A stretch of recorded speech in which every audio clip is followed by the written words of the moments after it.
चैत्र नवरात्रि की शुरुआत साल 2024 में 9 अप्रैल से होगी। हिंदू पंचांग के अनुसार चैत्र मास के शुक्ल पक्ष की प्रतिपदा तिथि से चैत्र नवरात्रि शुरू होती है। इस साल प्रतिपदा तिथि 8 अप्रैल की रात्रि को लगभग 11:51 से शुरू हो जाएगी। लेकिन उदया तिथि की मान्यता के अनुसार चैत्र नवरात्रि का आरंभ 9 अप्रैल को ही होगा। नवरात्रि में व्रत और उपवास को नियमों से ही करना चाहिए। व्रत नियमों का पालन करना जरूरी होता है। इन 9 दिनों में उपवास में कई लोग खिचड़ी, फलाहार आदि उपवास की चीजें खाते हैं।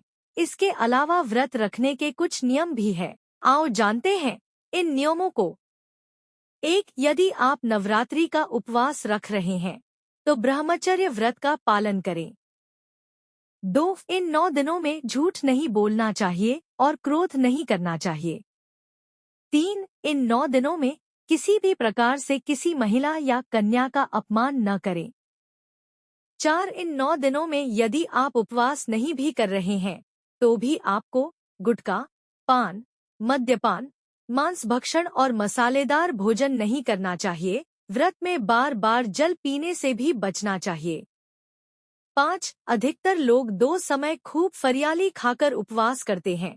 ऐसा करने से व्रत का फल नहीं मिलता है। उपवास को उपवास के तरीके से ही करना चाहिए। नवरात्रि के दौरान रसोपवास, फलोपवास, दुग्धोपवास, लघु उपवास, अधोपवास और पूर्णोपवास किया जाता है। जिसकी जैसी क्षमता होती है वह वैसा उपवास करता है। 6. व्रत में यात्रा, सहवास, वार्ता, भोजन, गाली बकना आदि त्याग कर नियमपूर्वक व्रत रखना चाहिए तो ही उसका फल मिलता है, परंतु कई लोग ऐसा नहीं करते हैं। 7. अशौच अवस्था में व्रत नहीं करना चाहिए। जिसकी शारीरिक स्थिति ठीक न हो, व्रत करने से उत्तेजना बने और व्रत रखने पर व्रत भंग होने की संभावना हो, उसे व्रत नहीं करना चाहिए। रजस्वला स्त्री को भी व्रत नहीं रखना चाहिए। यदि कहीं पर जरूरी यात्रा करनी हो तब भी व्रत रखना जरूरी नहीं है। युद्ध के जैसी स्थिति में भी व्रत त्याज्य है।